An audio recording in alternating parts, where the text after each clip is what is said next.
नितेश राणे यांना हा जामीन मंजूर करण्यात आलाय आणि आता पुढची सुनावणी ही 26 जूनला होणार आहे। संजय राऊत यांनी नितेश राणे यांच्या विरोधात दाखल केलेल्या मानहानी प्रकरणामध्ये मत्स्य विकास मंत्री नितेश राणे यांच्या विरोधात जामीनपत्र वॉरंट जारी करण्यात आलेलं होतं। राणे यांना न्यायालयामध्ये उपस्थित राहण्याचे आदेश न्यायालयानं मागच्या सुनावणीच्या वेळी दिलेले होते, मात्र मागच्या सुनावणीच्या वेळी राणे न्यायालयामध्ये उपस्थित राहिलेले नव्हते। त्यामुळे माझगाव न्यायालयाच्या प्रथम श्रेणी न्यायदंडाधिकारी आरती कुलकर्णी यांनी राणे यांच्या नावे जामीनपत्र वॉरंट काढलेलं होतं।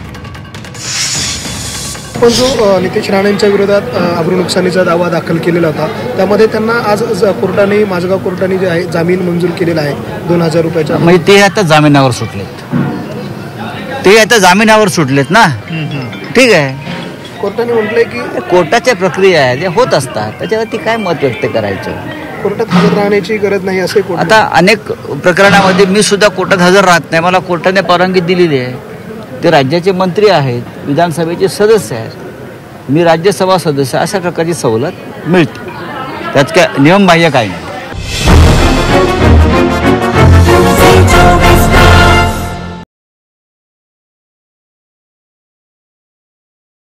सुधाकर बडगुजर यांनी मुख्यमंत्र्यांची भेट घेतली। सुधाकर बडगुजर हे